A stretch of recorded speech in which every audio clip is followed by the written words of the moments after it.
I was just saying, I love it when everything works so perfectly from going from test run to actual, and then, oh my goodness, then I'm on mute. So it's great when things work so excellently from, going live, from doing things in test mode. But of course, then one might be on mute. So happy Thursday. I hope everyone is having an excellent conference, is enjoying it, and that they just had a great last session. And so I hope you're able to hear me. Is the volume okay for people? Or was it that it was on mute before? So if it's not, I'm sure that I can speak a little bit louder and also change around the volume settings. Okay, perfect. So yes, so my name is Meghan Jacquot, and I really wanted to have a session about setting up a formal learning session for cybersecurity after maybe you've finished a formal program for yourself, or after, you've maybe taken a break from learning, or maybe you're just starting out on a learning journey. So how can you do that? And I was kind of thinking like, hey, we're doing a Halloween theme, we're doing something spooky theme. And so, you have that idea of, an apple a day keeps the doctor away. And so then, maybe like you could have this like, oh, my brain's a little foggy. Maybe there's cobwebs in my head. So let's keep those Bogarts and those scary things away through our learning InfoSec journey. And so that's kind of the origin of the thought process for this talk. And that's what I'll be sharing with you today. I'll have a few fun photos throughout. So this is of my chinchilla Cusco, investigating some fall fun things. And so I'll do a little bit about who I am. I'll talk about building a learning program. I'll discuss what I've learned, and I will go over questions and answers at the very end. So I'll save some time specifically for that, but this can really be more of a casual conversation. So I'm really fine if you have questions during. Anna's here to excellently help us, and so she can help get those questions popped up, or I can also kind of see things in chat too. And I know she's also going to share my slides, and I'll post those on Slack as well. So without further ado, we'll kind of jump right in. So who am I? So this is me. I'm actually wearing the Day of Security shirt in this.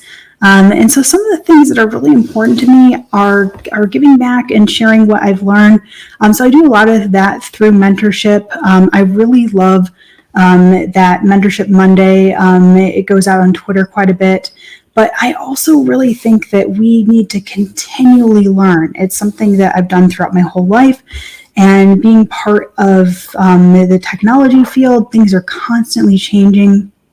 You can see a lot of books that I have over here. I love to read. I like to take what I've learned and try to apply it. I like to build things and tinker. And so it's a big part of who I am. I've had a couple different roles in cybersecurity. So I've had two primary different roles. I've done risk assessment for small to medium businesses and done some operations work at Cyber Future Foundation. And then my current role is I do cyber threat intelligence. And so I do that work at Recorded Future. So I'm doing a lot of taking raw data and helping our clients make that actionable. And so that's been really great. And I've enjoyed that. And I've been doing that for about a month now. And we're on a great team. And I like to research and help others. So I've really been enjoying that. And then a little bit, another thing about me is I love Doctor Who, definitely a Doctor Whovian. And so a while ago, a friend gave me that name. And so I think it's kind of a combination of love of Doctor Who, love of cybersecurity, and then kind of a play on Cybermen. And so that's my hacker handle. So that's a little about me. And so then I thought I would jump into, how do you actually get into building a learning program, right? Maybe you just graduated. Maybe you finished a boot camp. Maybe you haven't done any of those things, and that's totally fine. Maybe you've taken a break from learning or what have you, but you want to be doing your own self-learning. Maybe you've seen that hashtag, like hashtag 100 days of code. Maybe you've seen different things that say, hashtag 100 days of hacking, hashtag like how I've been using hashtag 100 days of InfoSec. And you want to be working on that yourself. And so what do you do? How do you get started, right? And so that's where we're going to start. We're going to begin at the beginning. And so we're going to be talking about this 100 days. And so you might think to yourself, well, like, why 100 days? And so, it's a nice round number, but it gives yourself enough time to really sink into something. And so I think that that's really important, that you need enough of a span to really get going with this. So I would encourage you to have it be lengthy enough to not just a 10-day thing, but not 1,000 days. And so I think that is really important. So the first thing that you want to think about is, what are you trying to do? What type of goal do you want to set? And, is it, and it can be something super specific, like you want to learn how to do container security with Kubernetes, with Docker, something very technical. You want to learn about governance and regulation for securing data for emerging technology with artificial intelligence. You want to learn about, data loss prevention programs. You want to do a case study and survey on cloud security. You want to do, research methodology study on pen testing, any number of things. You want to read books on history of hacking, right? It's your goal. You get to determine what it is. No one gets to tell you. And I think it's going to be really important that it should be something that you're interested in, right? Because you're going to work on it, and you don't want it to be something that is going to be like, I don't really care about this. So, you want to pick something that's going to grab your interest, and you want to determine that goal. And you can kind of do a little brainstorming around this too, right? So you want to think about, what do you want to learn? And what do you want to work on, right? And so, like, what are some maybe skills that you want to work on? If you are currently working in cybersecurity, do you want to upskill on something related to your job? If you're working on getting a job in cybersecurity, are there skill deficits that you have that will help you get the job that you want, right? Or if you're currently in cybersecurity and you want a different role, are there skill deficits? So determining that goal is going to have a lot to do with what you want to do. So there's a lot that just is very, very specific to you, the person. And so I'll kind of talk a little bit about me in a moment, right? So for me, I had two goals. I had just finished a very specific program. So I went back to school and I did a second bachelor's degree in comp sci with a focus in cybersecurity and networking. And then I was like, that was a lot, because I was working full time while doing studies, while job hunting. So some sleepless nights in there for sure. And I was like, okay, gonna take a little break from the studies. And now I'm not doing like a formal learning program anymore, which is nice. Like that's great. And I enjoyed my formal studies, but I feel like I want some sort of thing that I want to do that will have accountability to it. And so for me, I was like, I think doing some sort of 100 days challenge will give me enough structure with accountability in it. And so that was the goal for me. Like, intentional learning and applying it would give me structure and accountability. And it just depends on how you are as a person. I felt like that would work for me.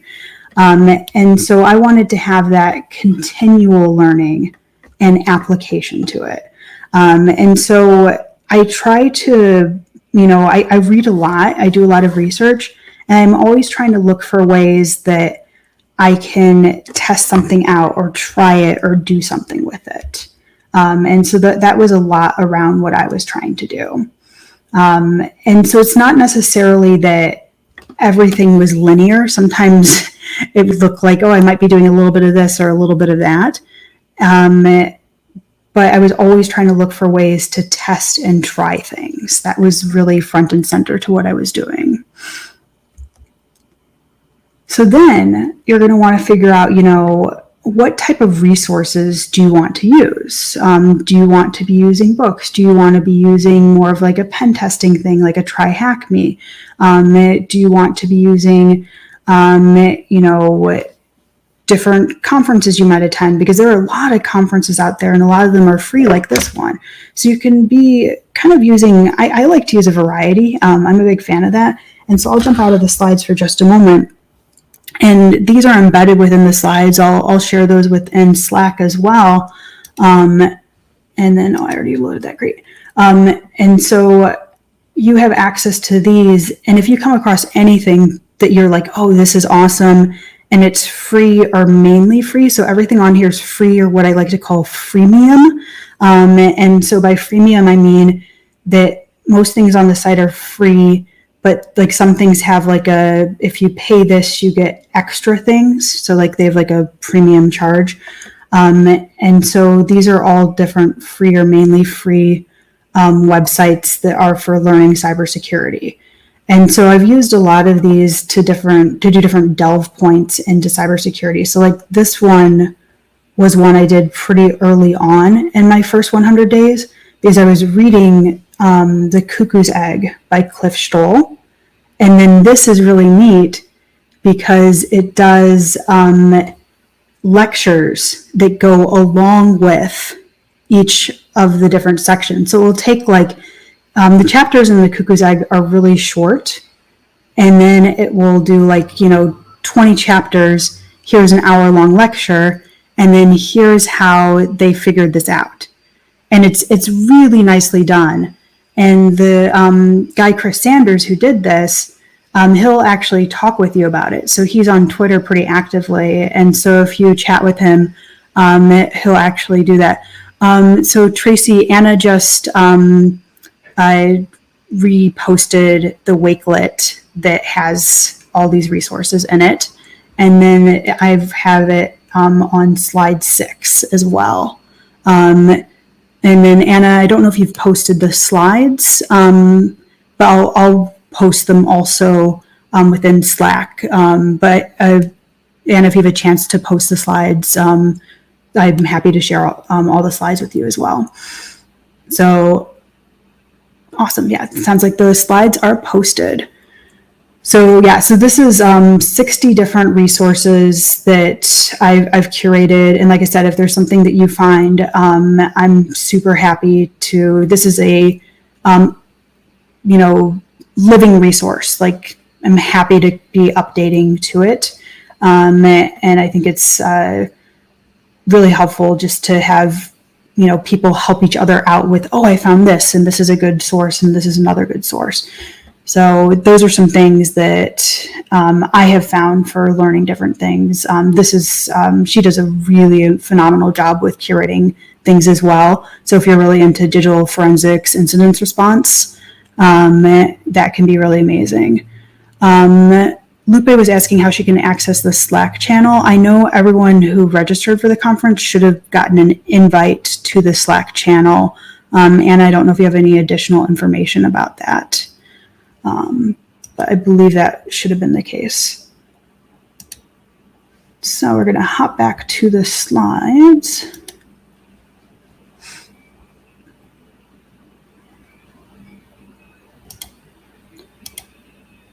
So one thing I would really caution you. Oh yeah, Wakelet's amazing. It's just like a visual way to curate resources, almost in like a magazine format. And I'm a fairly visual person, so I just like it as like a way to scan through different things. So if you have like a lot of resources, like one thing you can do, of course, is like have a Google Doc of like, oh, here's a laundry list of all these links, or you can keep all your tabs open and have like a crazy tab thing going until like you accidentally close it and then you're like, or like I find it really useful just to have that, because then you can scan through it visually, and I find that to be more useful for me. So one thing I would caution you to do is to set your boundaries. Wakelet does definitely remind me of Pinterest. So, for me, what I did is, and this is going to be totally dependent on however you'd want to do this. I set up my 100 days, is I do it on weekdays.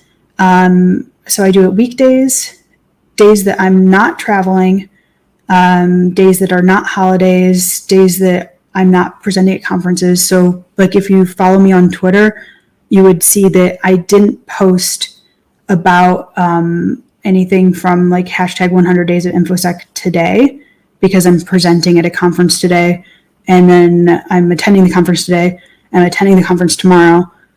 So I won't be posting anything, because I take, additional amount of time to think about, like, I'm reading this thing, I'm processing this information, I'm doing this thing. And so I want to be cognizant of that. And so I find that ends up helping me just have like some boundaries, not, I don't think I would necessarily burn out per se, but I just think it's good to have those boundaries for me, and it's just going to depend on the person. And then like it also stretches it out a little bit too, so it's not going to be 100 days. It's going to take quite a bit longer than 100 sequential days, but it's going to depend on you. Oh yeah, you can absolutely share the Wakelet link with whoever you'd like. I'm super happy to share resources with anyone. I think it helps people. And then I think another thing you want to do is decide how you'll communicate what you're learning, and if you want to do that. So like I like to share, like, this is what I'm learning, how I'm learning. And so the way I do that is I do Monday through Friday posts on Twitter.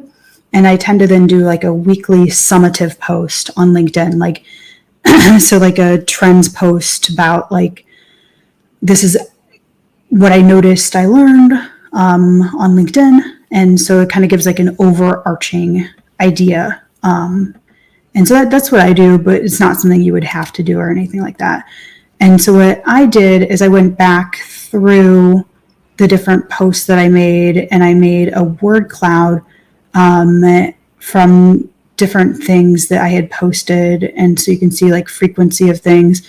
So I am in Women in Cybersecurity WESIS. So I posted quite a bit about them. They had a conference earlier this year that I attended and presented at. And so they were fairly prominent in posting, I think, because of that. I'm a threat intelligence analyst. And so threat was fairly prominent, as well as research and security. I like to post about my chinchilla because she's just adorable. So she makes it into security posts because, it's kind of fun to have something light and fluffy, even if it is about cybersecurity. So there's kind of a balance to those. And so you can kind of just see some of the things that trended in here. OSINT is something I post about a lot. I give talks on that, and it's fascinating from a research standpoint. So I thought it was just kind of curious to see what are some of the things that I had more writing about than other things. So those are kind of some of the things that I learned that I had more frequency on. Not surprising at all that security was one of those things. So, in general, what are some of the things I've learned? I kind of knew this one already, but I really enjoy books on origin stories. So some of the books that I read, Where Wizards Stay Up Late, Sandworm, Cuckoo's Egg, those three are all origin stories, all about origin stories of, first hack, internet history, different things on, history of hacking groups. And then some of these were more technical stories. So These are some of the different ones I've read. And then this is my current one. Oh, let me go back one slide. This is my current one that I'm reading, The Art of the Attack, which this is a really fascinating read. It's all about the mind of the attacker, and as a ethical cybersecurity practitioner, how you should place yourself in the mind of the attacker to best do your job. So what's next? Continuing with intentionality, sharing what I've learned, and then who knows exactly what's next. So I've just about a couple minutes left, which is what I wanted to end with, just a few minutes left. I'm super happy to connect with anyone. Shared my LinkedIn, my Twitter handle. Thank you so much for being here. And I'm happy to answer any final questions that there are. And I wish you a very much so excellent rest of the conference. Happy Halloween if you celebrate. Excellent rest of the fall. And please do let me know if you have any questions, and feel free to follow up with Slack or any of the socials.